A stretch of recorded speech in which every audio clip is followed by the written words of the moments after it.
Welcome to Godless and Grounded. Imagine you are standing in a crowded marketplace, and you accidentally drop a book. Or perhaps you make a joke that someone misinterprets. In many parts of the modern world, this is a minor social awkwardness.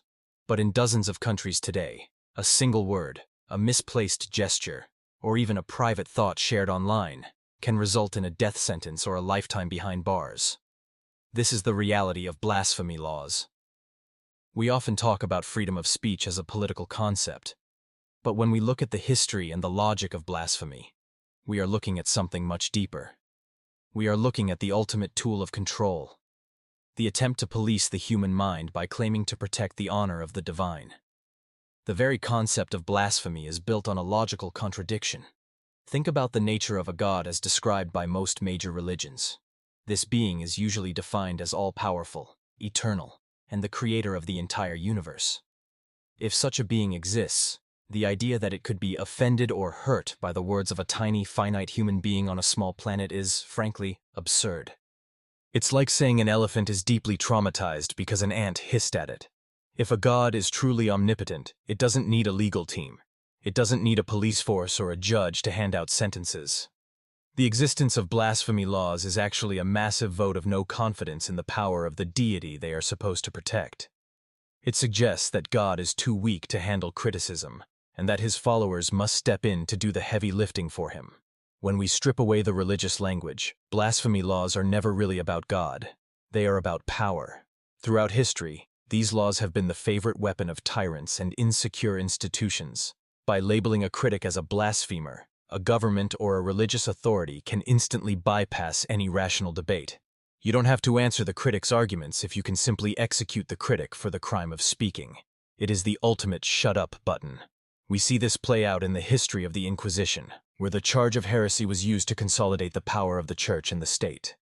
We see it in the trial of Socrates, who was accused of impiety and corrupting the youth, which was just a fancy way of saying he made the people in power look stupid by asking too many questions. In the modern world, the victims of these laws are rarely high-profile philosophers. They are often the most vulnerable members of society. Take the case of Asia Bibi in Pakistan. She was a Christian farm worker who got into an argument with her co-workers over a cup of water. Because she was a religious minority, they accused her of insulting the Prophet Muhammad. She spent 8 years on death row. Think about that for a second. 8 years of a human life wasted in a cell because of a disagreement over a cup of water, all under the guise of protecting a religion. This isn't an isolated incident. In many places, blasphemy laws are used to settle personal vendettas, grab land from neighbors, or suppress political rivals. If you want someone's house, you don't need a lawyer. You just need 2 witnesses to claim they heard the owner say something disrespectful about a holy book. Another major problem with these laws is that they are impossible to define fairly. What exactly constitutes insulting a religion? To a fundamentalist, the mere existence of a different religion is an insult. To some, scientific facts like evolution are blasphemous because they contradict a literal reading of a creation story. If we allow the state to punish offense, we are handing the state a blank check to censor anything that someone, somewhere, finds uncomfortable. Truth is not always polite. In fact, many of the greatest breakthroughs in human history were considered deeply offensive at the time. When Galileo argued that the Earth moves around the sun, he was committing a form of blasphemy. If the authorities of his time had been more successful in their protection of the faith, we might still believe the universe revolves around us. There is also the psychological argument. A faith that is imposed through fear is not a genuine faith. It is a performance. If you tell someone they must believe or die, you aren't changing their mind. You are just making them a better liar. Blasphemy laws create societies of hypocrites. They force people to wear a mask of piety while harboring resentment underneath. If a religion is true and its arguments are sound, it should be able to stand up to scrutiny. It should be able to handle a joke, a critique, or a flat-out rejection. By criminalizing dissent, religions admit that they cannot win the marketplace of ideas through persuasion alone. They have to use the sword because they've lost the argument. Furthermore, blasphemy laws violate the basic human right to self-ownership. Your thoughts and your voice belong to you. The moment a government claims the right to punish you for what you think about the supernatural, it is claiming ownership over your consciousness. It is saying that your mind is state property. This is the definition of intellectual slavery. In a free society, ideas do not have rights. Only people have rights. Ideas should be poked, prodded, laughed at, and criticized. If an idea is good, it will survive the fire. If it's bad, it deserves to burn. But when we treat ideas as sacred and untouchable, we stop the process of human progress. We often hear the argument that these laws are necessary to maintain social harmony or to prevent people's feelings from being hurt.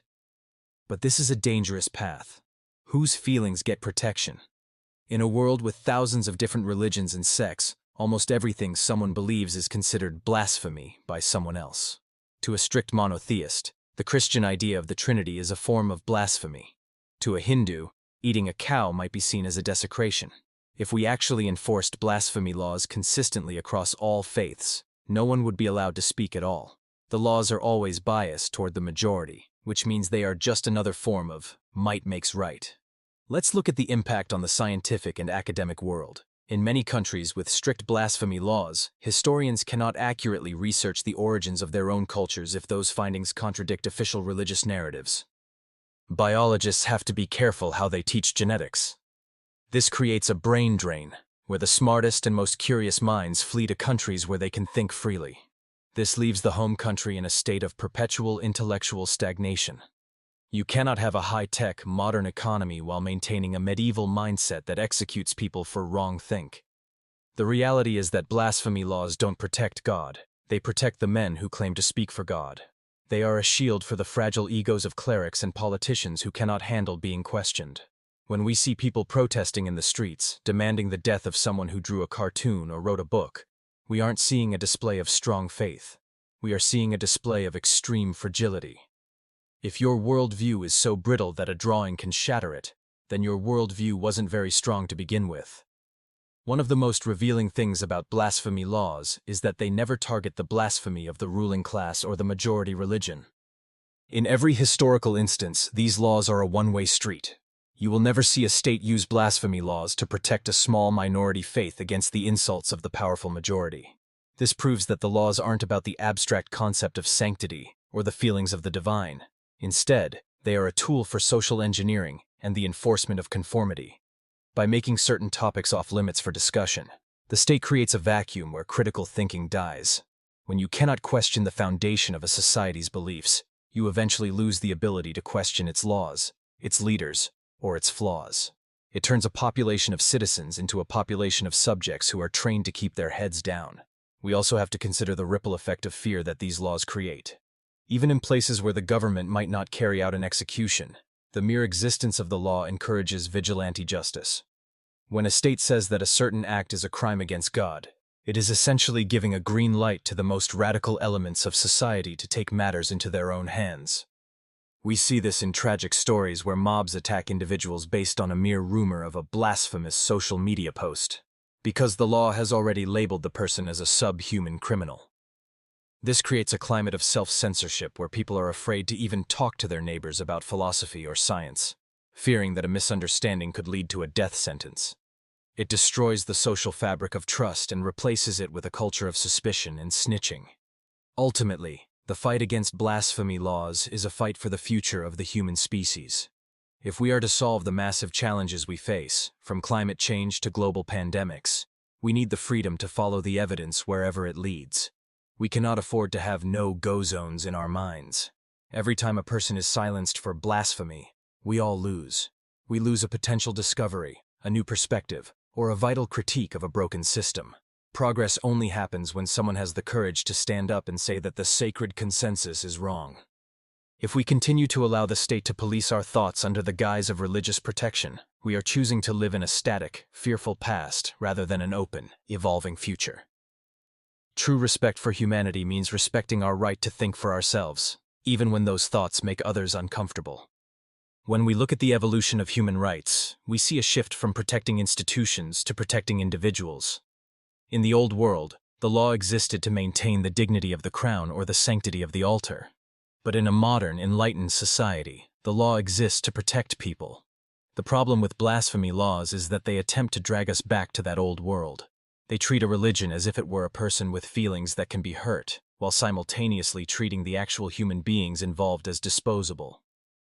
If you have to choose between protecting the feelings of a set of ideas and protecting the life of a person who disagrees with those ideas, the choice should be obvious. Think about the sheer diversity of thought that has been suppressed throughout history because of these laws. Imagine if every person who had a revolutionary thought was too afraid to speak it. We would still be living in a world where the stars are just lights on a dome, and illness is caused by bad air or demons. The very mechanism of science requires what some would call blasphemy. Science is the process of constantly proving the old, sacred truths wrong. If you aren't allowed to challenge the established narrative, you aren't doing science. You're just doing public relations for the state religion. This is why the most prosperous and innovative societies on Earth are almost always those that have abandoned blasphemy laws in favor of free expression. There is also a deep hypocrisy in how these laws are applied in the international arena. Often, the same governments that demand their holy symbols be respected abroad are the ones most likely to persecute religious minorities at home. They use the language of tolerance to demand that the rest of the world stops criticizing them, while they show zero tolerance for anyone within their own borders who dares to think differently. This is a manipulation of the concept of respect. Real respect is earned through debate and conduct, not through the barrels of a gun or the threat of a prison cell.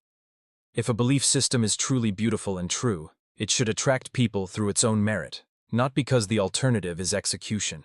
If we look at the logic of harm, which is the most common justification for these laws, it completely falls apart under scrutiny. Proponents argue that blasphemy causes a kind of spiritual or social harm that is worse than physical violence. But how do you measure spiritual harm? You can't. It is entirely subjective.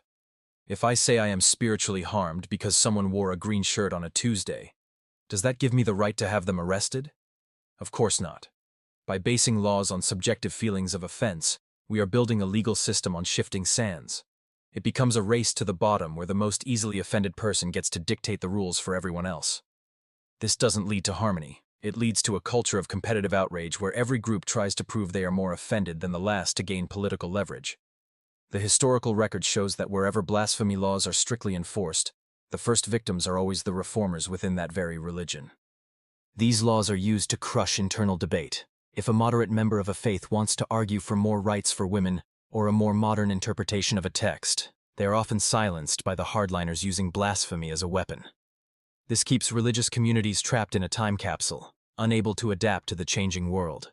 It creates a situation where the most extreme and intolerant voices are the only ones allowed to speak, because everyone else is too afraid of the blasphemy tag. We must also address the argument that freedom of speech is not freedom from consequences. While this is true in a social sense, if you say something rude, people might not want to hang out with you. It is a dangerous fallacy when applied to the state. The consequence for speech in a free society should never be state-sponsored violence or imprisonment. The proper response to speech you don't like is more speech. If someone says something you find offensive about your faith, you have every right to explain why they are wrong, to write a book in response, or to simply walk away. But the moment you call for the police, you have admitted that your words are not strong enough to win the battle of ideas. As we move further into the 21st century, the internet has made blasphemy laws even more absurd and even more dangerous. A tweet sent in London can be read in Riyadh. A blog post written in New York can lead to a death sentence in Islamabad. We are seeing a globalized attempt to enforce these medieval laws across borders. This is a direct threat to the global exchange of information. If we allow the most restrictive laws in the world to set the standard for what can be said online, then the entire world loses its freedom. We cannot let the veto of the offended determine the boundaries of human knowledge. The existence of blasphemy laws is a sign of a society in fear. A confident society, a confident faith, and a confident government do not fear words. They do not fear questions. They understand that the faith that is imposed is no faith at all. It is just a form of theater. To truly honor the human spirit, we must protect the right of every individual to explore the universe on their own terms, to speak their truth without fear, and to be the sole masters of their own minds. One of the most profound ironies of blasphemy laws is how they actually diminish the very religions they claim to exalt. When a belief system is guarded by the police and the hangman, it loses its intellectual and moral authority. It becomes something you follow because you have to, not because you find it beautiful or true. Think about the difference between a person who stays in a relationship because they love their partner and someone who stays because they are being held at gunpoint. The outward behavior might look the same, but the internal reality is completely different. By enforcing faith through legislation, states strip religion of its voluntary nature. Furthermore, we have to look at how these laws incentivize the worst aspects of human nature. In societies where blasphemy is a crime, the professional victim becomes the most powerful person in the room. People begin to scan the environment looking for reasons to be offended, because offense is a currency that can be traded for social and political status. It creates a race to the bottom where whoever claims the most pain and the most outrage gets to silence their enemies. This doesn't create a pious society, it creates a paranoid one. It turns neighbors into informants and turns every conversation into a potential legal minefield. The social contract is replaced by a system of mutual surveillance, all under the guise of protecting the divine. This logic also creates a massive double standard that is impossible to ignore. In many countries that strictly punish blasphemy against the majority religion, the state itself often engages in blasphemy against minority faiths. They might demolish the temples of others, ban their books, or publicly mock their beliefs. If the goal were truly about respecting the sacred, these laws would apply to everyone equally. But they never do. They are designed to protect the home team and suppress the away team. This reveals that blasphemy laws are not about holiness at all, but about tribalism. They are a way for one group to assert its dominance over others by claiming that their specific symbols are the only ones that matter. From a purely logical standpoint, the concept of holy or sacred is a human label, not a physical property. You can analyze a book, a stone, or a symbol in a laboratory, and you will never find a molecule of sacredness. Sacredness is something we project onto objects and ideas based on our culture and personal history. Because it is a projection, it is entirely subjective. My sacred might be your ordinary, and your sacred might be my nonsense. In a diverse world, the only way to coexist is to realize that your personal feelings about an object do not create a legal obligation for me to treat that object with the same reverence. If we allow one person's subjective feeling of sanctity to limit another person's objective right to speech, we have abandoned reason in favor of emotional vetoes. We should also consider the historical cost of these laws in terms of human genius. How many brilliant scientists, poets, and thinkers have been silenced before they could share their work?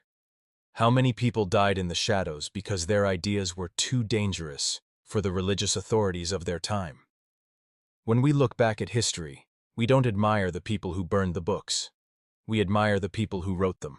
We don't build statues to the inquisitors, we build them to the heretics. This tells us everything we need to know about the value of blasphemy laws. They are always on the wrong side of history. The ultimate goal of a free society is to move past the need for these restrictive guardrails. We should strive for a world where people can disagree about the most fundamental questions of existence without wanting to hurt each other. This requires a certain level of emotional maturity. It requires us to realize that someone else's disagreement with our worldview is not a personal attack. If someone mocks what you hold dear, it might be unpleasant, but it is not a crime. The ability to tolerate being offended is a hallmark of a civilized person. When we abolish blasphemy laws, we aren't saying that all ideas are equally good. We are saying that all people are equally free to judge those ideas for themselves. We are choosing to be adults who can handle words, rather than children who need the state to protect us from scary thoughts.